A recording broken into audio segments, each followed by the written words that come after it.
नमस्कार साथियों, कैसे हैं आप। आशा करता हूँ ठीक होंगे। स्वागत है आपका अपने परिवार प्रकाश क्लासेस में। मैं आपके लिए हिंदी पेडागोजी की क्लास लेकर आया हूँ। इसी क्लास से आपको 100% क्वेश्चंस मिलेंगे भैया। वीडियो को पूरा वॉच करें। अगर वीडियो आपको पसंद आए तो वीडियो को लाइक ज़रूर करें, शेयर भी कर दें, चैनल को सब्सक्राइब जरूर कर लें, क्योंकि सीटेट की तैयारी बिल्कुल फ्री में करा रहे हैं भैया, कोई चार्ज नहीं। बस आप चैनल को सब्सक्राइब करके अपना प्यार दीजिए। कोई भी फालतू की बकवास नहीं करते भैया, ओनली कंटेंट की बात करते हैं। कम टाइम में अच्छा कंटेंट लाने की कोशिश करता है प्रकाश क्लासेस। चलिए तो स्टार्ट करते हैं बिना समय गवाए हुए। पहला क्वेश्चन आपकी प्यारी प्यारी आंखों के सामने। निष्क्रिय शब्द के लिए सबसे उपयुक्त विपरीतार्थक शब्द होगा भैया। आपसे पूछा गया है विलोम। विलोम बताना है आपको, क्या होगा। क्या कार्यशील निष्क्रिय का मतलब आप बिल्कुल निष्क्रिय हैं भैया। पैसिव हैं क्या, बिल्कुल कमेंट करना है। क्या सकर्मक हैं, क्या क्रियाहीन हैं, या सक्रिय हैं, एक्टिव हैं, कमेंट। वेरी गुड, बहुत अच्छे से आंसर आया है हमारे भाई और बहनों का। क्योंकि निष्क्रिय का मतलब होता है हम बिल्कुल लूजनेस में हैं, कहीं भी मन नहीं लग रहा है। लेकिन अगर कोई चीज सीख रहे हैं जहां मन नहीं लग रहा, उसका विपरीतार्थक अर्थ सक्रिय हो जाएगा। ठीक है साथियों, बिल्कुल डी हमारा राइट आंसर। अगला क्वेश्चन आपकी स्क्रीन पर। भाषा सीखने सिखाने की प्रक्रिया को रोचक और उद्देश्यपूर्ण बनाने में सर्वाधिक प्रभावी है। क्या होगा। क्या आप बच्चों को भाषा सिखा रहे हैं तो उसे प्रभावी बनाना है, आपको सबसे ज्यादा अट्रैक्टिव बनाना है, तो आप इनमें से क्या करेंगे। क्या कहानी बताएंगे, कविता की पंक्तियां देखकर लिखने के लिए कहेंगे, या टीवी धारावाहिकों के नाम लिखेंगे, या कक्षा के प्रिंट समृद्ध परिवेश का उपयोग करेंगे, या पाठ्य पुस्तक के अभ्यास को यूज करेंगे। क्या करेंगे इनमें से एक बार कमेंट कीजिए। वेरी गुड, बहुत अच्छे से कमेंट किया है। बिल्कुल भैया, आप कक्षा के प्रिंट समृद्ध परिवेश का उपयोग करेंगे। ये लिखना, उपयोग करना, अभ्यास करना निगेटिव पॉइंट में आ जाता है। ठीक है साथियों, बिल्कुल अगला क्वेश्चन आपकी आंखों के सामने। कक्षा 7 में हिंदी भाषा के आकलन की दृष्टि सबसे कम प्रभावी है। क्या अवलोकन, श्रुतिलेख, बातचीत, या प्रश्न निर्माण। कोई भी चीज आप बच्चों को सिखाएंगे, अगर उसका अवलोकन कराएंगे, डेफिनेटली बच्चा प्रभावी होगा। बातचीत करेंगे उससे, उसको बताएंगे उसके बारे में, बच्चा सीखेगा चीजों को। प्रश्न भी उससे करेंगे, तब भी बच्चा कुछ ना कुछ सीखेगा। आपसे बच्चा प्रश्न पूछेगा, आप उत्तर देंगे, डेफिनेटली बच्चा कुछ ना कुछ सीखेगा जरूर। लेकिन श्रुतिलेख आप उसे नकल करने के लिए कहेंगे तो वो कोई भी भैया प्रभावी नहीं होगा। हमसे कम पूछा गया है तो यही हमारा राइट आंसर होगा। वीडियो आपको पसंद आए तो प्लीज लाइक जरूर कर दें, शेयर भी कर दें ज़्यादा से ज़्यादा, चैनल को सब्सक्राइब जरूर कर लें। प्रकाश क्लासेस हर एग्जाम की तैयारी आपकी मुफ्त में कराएगा। अगला क्वेश्चन आपकी स्क्रीन पर। पठन कौशल से क्या अभिप्राय है। क्या पढ़कर समझना, वाक्यों को पढ़ना, या लिपि चिन्हों की पहचान करना, या शब्दों को पढ़ना। क्या होगा राइट आंसर, कमेंट करना है आपको। वेरी गुड भैया, बहुत अच्छे। पठन कौशल से क्या अभिप्राय है, पढ़कर समझना, क्या वाक्यों को पढ़ना। वेरी गुड, बहुत अच्छे। पढ़कर समझना पठन कौशल के अंतर्गत आता है। ठीक है, अगला क्वेश्चन। कम टाइम में अच्छा कंटेंट, ओनली प्रकाश क्लासेस। वेरी गुड भैया। उच्च प्राथमिक स्तर पर हिंदी भाषा विकास के लिए कौन सी गतिविधि उपयोगी नहीं है। आप एक बार कमेंट जरूर करके बताना कि हमारी वीडियो आपको कैसी लग रही है। क्या मुहावरों के अर्थ लिखकर अर्थ बताना, क्या ये उपयोगी नहीं होगा। सूचना, विज्ञापन, लेखन संबंधी कार्य करवाना, क्या पोस्टर, साइन बोर्ड आदि का उपयोग करते हुए विश्लेषण करना या पढ़ी कहानियों का नाटकों में रूपांतरण करवाना। कमेंट। हिंदी भाषा का विकास करना है तो इसमें से कौन सी विधि उपयोगी नहीं होगी। बिल्कुल, बहुत अच्छे भैया। यानी कि आप बच्चों को पोस्टर दिखाएंगे, साइन बोर्ड दिखाएंगे, बिल्कुल विश्लेषण करेंगे तो बच्चा उसमें इतना इन्वॉल्व नहीं होगा। ठीक है साथियों, कहानियाँ कहेंगे, नाटक करवाएंगे बच्चों से, लेखन संबंधी कार्य करवाएंगे, मुहावरों को यूज करेंगे, उनके अर्थ समझाएंगे तो बच्चा बहुत ही जल्दी चीज़ों को सीखने लगेगा। बिल्कुल भैया। अगला क्वेश्चन आपकी स्क्रीन पर। निम्न में से अध्यापन अधिगम का सबसे प्रभावशाली माध्यम कौन सा है। क्या विषय वस्तु को यंत्रवत याद करना, क्या ये अट्रैक्टिव होगा। संकल्पनाओं के बीच संबंध खोजना, क्या ये बिना विश्लेषण के अवलोकन करना, या अनुकरण या नकल और दोहराना। हमने आपको बताया, आपको कहीं केवल शब्द मिल जाए, कहीं आपको नकल करना मिल जाए, याद करना मिल जाए, ये आपके निगेटिव पॉइंट होते हैं, ये आप ध्यान रखना। ये आपका निगेटिव हो गया, दोहराना आपका निगेटिव हो गया। अब बचा दो। अब इनमें से क्या होगा। बिना विश्लेषण करे अवलोकन करोगे भैया तो चीज़ों को इतनी जल्दी नहीं पकड़ेंगे आप, ये भी आप ध्यान रखना। तो इसीलिए हमारा ये भी कट हो गया, ऑप्शन हमारे वो भी करेक्ट हो जाएगा। संकल्पनाओं के बीच संबंध ही खोजना प्रभावशाली माध्यम होता है। बिल्कुल भैया। अगला क्वेश्चन भी आपकी स्क्रीन पर। अधिगम कठिनाई से जूझते छात्रों की जरूरतों को संबोधित करने के लिए एक अध्यापक को क्या नहीं करना चाहिए। क्या दृश्य श्रव्य सामग्रियों का इस्तेमाल, या संरचनात्मक शिक्षा शास्त्रीय उपागमों का इस्तेमाल, या व्यक्तिगत शैक्षिक योजना बनाना, या शिक्षा शास्त्र और आकलन की जटिल संरचनाओं का प्रयोग। क्या नहीं करेंगे आप, कमेंट करना है आपको। बिल्कुल भैया। भाभी शिक्षक है, मेरी शुभकामनाएं हैं आपके साथ।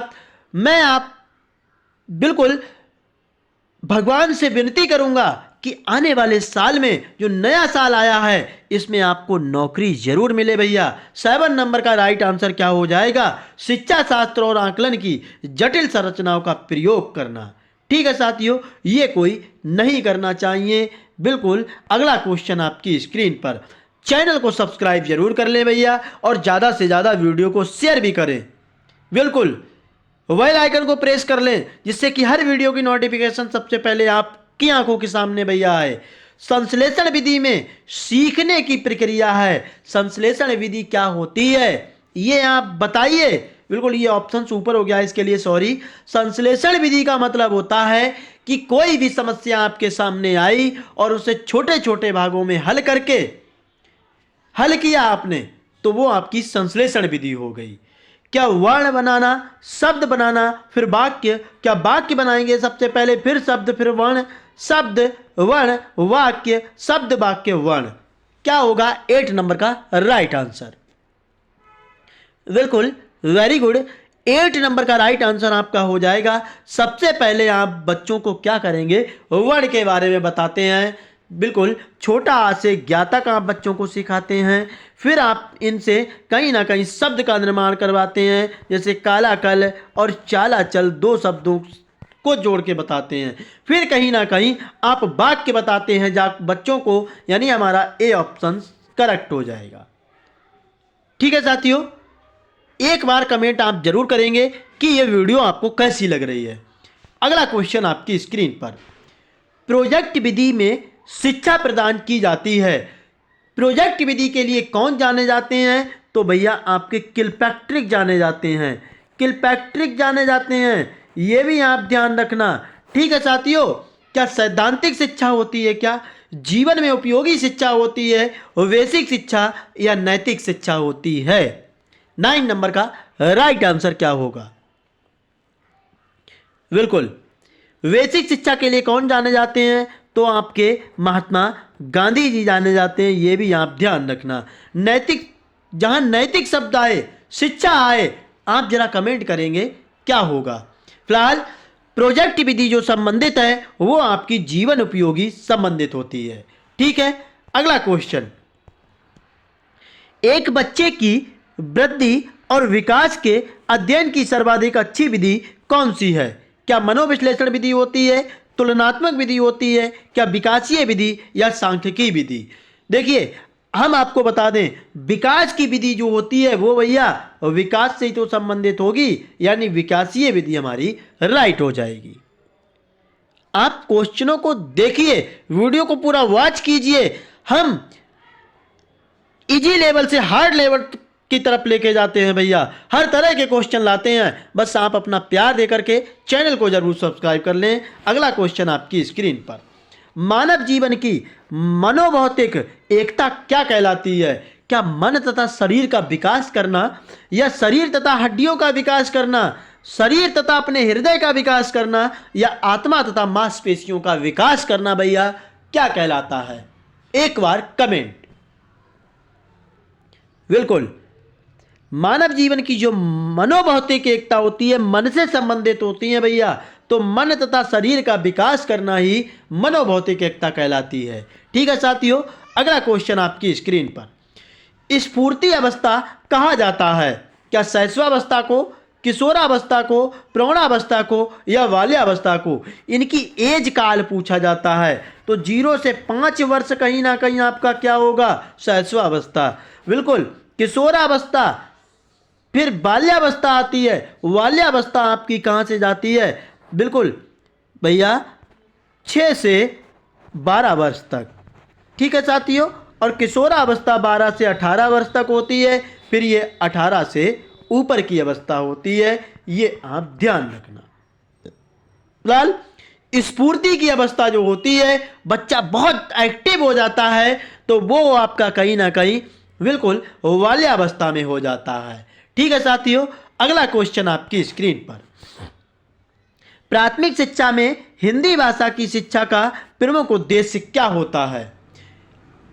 बिल्कुल, प्राथमिक शिक्षा का मतलब 1 से 5 तक भैया पठन कौशल विकसित करना, क्या सांस्कृतिक समझ बढ़ावा देना, क्या लेखन कौशल में सुधार करना, या व्याकरण नियमों पर ध्यान केंद्रित करना। एक बच्चा, छोटा सा बच्चा है, तो व्याकरण पे नियम इतनी जल्दी नहीं हम ध्यान दिलवाएंगे भैया, लेखन कौशल में भी सुधार नहीं करेंगे। अब 2 ऑप्शंस बचे हैं, कमेंट करना है आपको।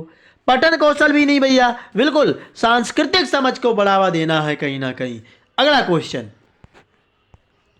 प्राथमिक छात्रों में हिंदी भाषा के प्राप्ति को बढ़ावा देने के लिए कौन सी निर्धारक विधि है?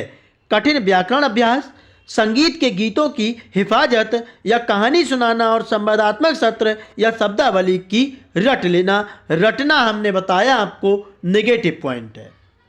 बिल्कुल, कठिन जहां आ जाए वो भी नेगेटिव है भैया। अब 2, संगीत के गीतों की हिफाजत करेंगे आप, क्या ये होगा? हिफाजत थोड़ी करनी है।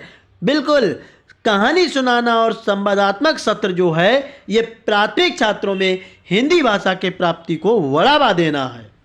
अगला क्वेश्चन, हिंदी भाषा शिक्षा में शिक्षण शब्द का क्या मतलब है? क्या पठन समझ करना है, क्या शिक्षा विधि शब्दावली विकास करना है, या व्याकरण प्रशिक्षण? 15 नंबर का राइट आंसर क्या होगा? बिल्कुल, क्या हो जाएगा? शिक्षण का मतलब शिक्षा विधि होता है भैया। ठीक है, अगला क्वेश्चन, हिंदी भाषा शिक्षा में तकनीक का सम्मिलन किस प्रकार से कारगर है? भाषा विकास को बाधित करता है, रचनात्मक और बुद्धिमत्ता को बढ़ावा देता है, या भाषा शिक्षा के लिए अनुपयुक्त है, या ये यंत्रों पर अधीनता में ले जाता है? 16 नंबर का राइट आंसर क्या होगा? अधीनता में ले जाना निगेटिव पॉइंट है। भाषा शिक्षा के लिए अनुपयुक्त भी नहीं होता है भैया। बिल्कुल, भाषा विकास को बाधित भी नहीं करता है, रचनात्मक और बुद्धिमत्ता को बढ़ावा देता है। रचनात्मकता का मतलब क्या होता है? रचनात्मकता का मतलब होता है किसी समस्या की पहचान करना। ठीक है, अगला क्वेश्चन आपकी स्क्रीन पर, हिंदी भाषा शिक्षा के छात्रों के बोलने कौशल का मूल्यांकन करने के लिए सबसे प्रभावी तरीका कौन सा है? क्या लिखित परीक्षण करेंगे, मौखिक प्रस्तुतियां, बहुविकल्पीय परीक्षण, या होमवर्क असाइन करेंगे? क्या होगा 17 नंबर का राइट आंसर? बिल्कुल, वेरी गुड, बहुत अच्छे भैया मेरे भाई और बहन। बिल्कुल, क्या हो जाएगा, मौखिक प्रस्तुतियां करेंगे कौशल का मूल्यांकन करने के लिए। ठीक है साथियों, अगला क्वेश्चन, शिक्षक कैसे हिंदी भाषा पाठों को विभिन्न छात्रों के लिए समृद्ध कर सकता है? केवल पारंपरिक शिक्षा विधियों का उपयोग करके, केवल व्याकरण अभ्यासों पर ध्यान केंद्रित करके, या विभिन्न शिक्षा सामग्रियों और गतिविधियों का सम्मिलन करके, या छात्रों से उनकी मातृभाषा का उपयोग करने से रोके? भैया हम आपको बताएं, आपको मातृभाषा में रोकना नहीं है। मातृभाषा में डेफिनेटली बच्चा बहुत जल्दी चीज़ों को सीखता है। तो ये तो हमारा क्या होगा, हो सकता है, ये तो नेगेटिव पॉइंट हो गया।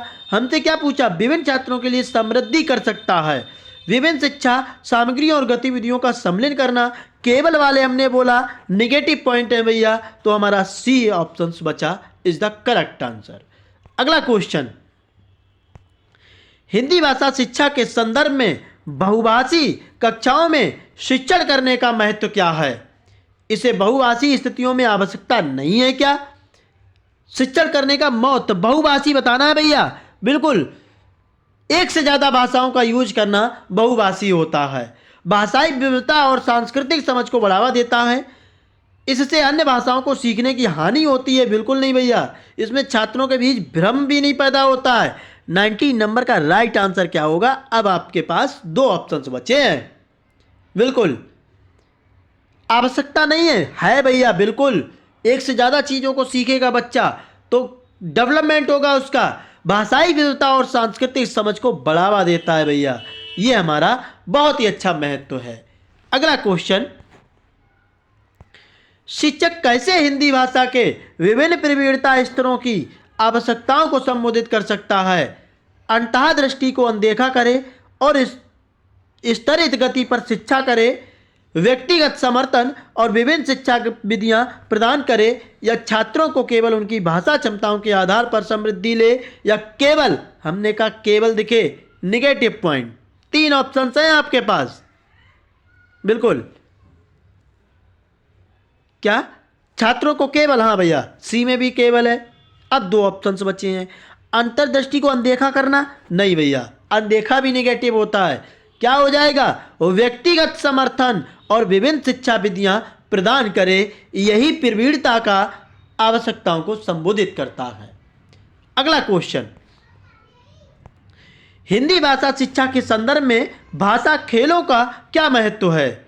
शिक्षा को एक रूप बनाए रखने के लिए, रचनात्मक और रमणीय तरीके से भाषा कौशलों को सुधारने के लिए, या सीखने को एक रूप बनाए रखने के लिए, या याद करने की? बिल्कुल नहीं भैया।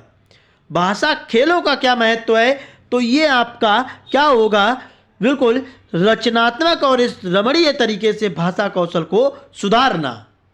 ठीक है, अगला क्वेश्चन, हिंदी भाषा शिक्षा के संदर्भ में सांस्कृतिक संवेदनशीलता का क्या महत्व है?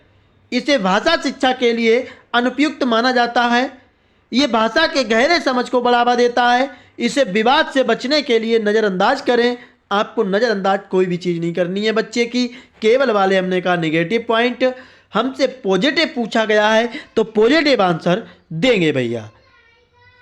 बिल्कुल, अनुपयुक्त माना जाता नहीं, ये भाषा के गहरे समझ को बढ़ावा देता है। ठीक है, अगला क्वेश्चन, शिक्षक कैसे हिंदी भाषा लेखन कार्यों में रचनात्मकता को बढ़ावा दे सकता है? पूर्व निर्धारित लेखन प्रारूपों का सख्त पालन करे, केवल तथ्यात्मक नहीं भैया, विभिन्न अभिव्यक्तियों और कल्पनात्मक लेखन को प्रोत्साहित करे, या वर्णनात्मक भाषा का उपयोग करने की प्रेरणा ना दे। ये तो हो ही नहीं सकता।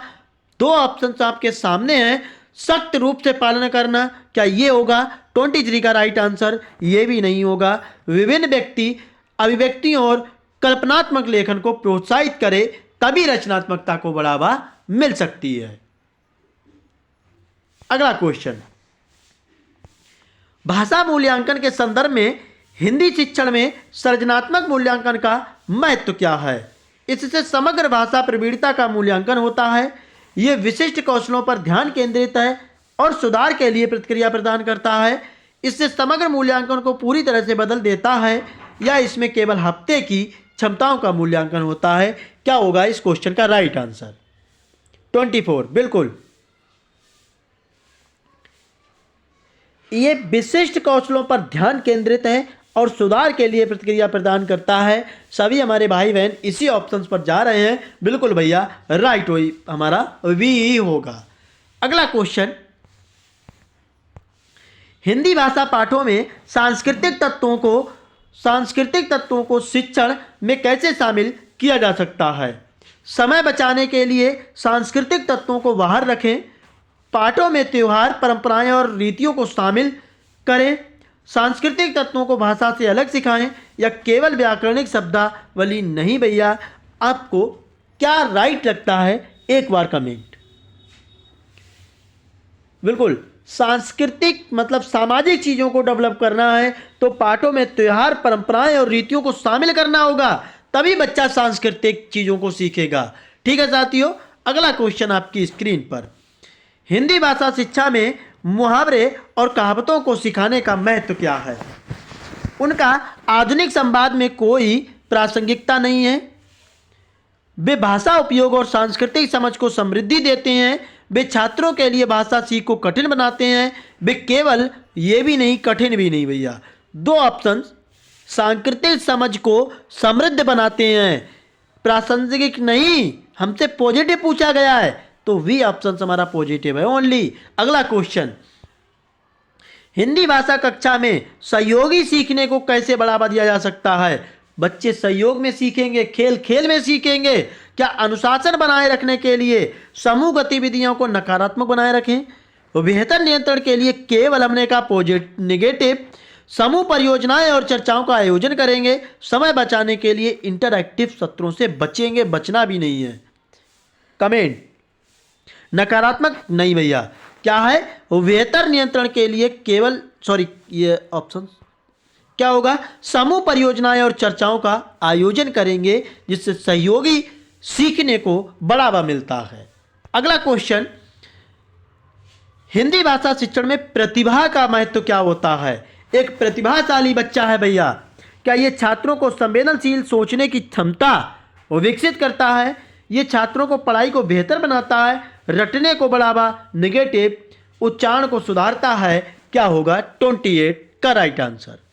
बिल्कुल, सुधारना तो नहीं भाई, बच्चा अपने आप खुद सुधारेगा, बेहतर अपने आप बनाना है, लेकिन सोचने की क्षमता विकसित करता है ये प्रतिभा, यानी क्रिएटिविटी जो होती है। अगला क्वेश्चन आपकी स्क्रीन पर, छोटे छात्रों को हिंदी व्याकरण सिखाने के लिए कौन सा प्रभावशाली तरीका है? 1 to 5 तक भैया। लक्षण आधारित दृष्टिकोण, नियम और अपवादों का हिफाजत करना, छात्रों को मजेदार और सक्रिय गतिविधियों में संलग्न करना, या लंबे लेखनाधीन अभ्यासों को प्रस्तुत करना। निगेटिव, लंबे लेखनाधीन नहीं करवाना है। बिल्कुल भैया, हिफाजत नहीं, लेक्चरर भी नहीं भैया, छोटा बच्चा है आपका, लेक्चरर कुछ नहीं समझेगा। छात्रों को मजेदार और सक्रिय गतिविधियों में संलग्न करना है, तभी वो बच्चा व्याकरण सीखेगा। अगला क्वेश्चन, लास्ट क्वेश्चन इस वीडियो का, हिंदी भाषा शिक्षण में ऑडियो विजुअल माध्यमों का उपयोग करने का महत्व क्या है? यह पाठ्य पुस्तकों की आवश्यकता को कम करता है। क्या ये राइट होगा? इतना भी इंपॉर्टेंट नहीं है भैया। ये कक्षा के दौरान मनोरंजन प्रदान करता है, मनोरंजन नहीं कराना बच्चे को। होमवर्क की आवश्यकता को समाप्त कर देता है, नहीं। ये विभिन्न शिक्षण शैलियों को संबोधित करने और समझाने में मदद करता है, जिससे कि बच्चा सभी इंद्रियों के साथ चीज़ों को सीखता है। ये वीडियो आपको कैसी लगी एक बार कमेंट जरूर करना प्लीज भैया। चैनल को सब्सक्राइब कर लेना, हाथ जोड़ करके विनती है आपसे। अगर आपका सिलेक्शन हो जाए तो अनसब्सक्राइब कर देना। जय हिंद साथियों।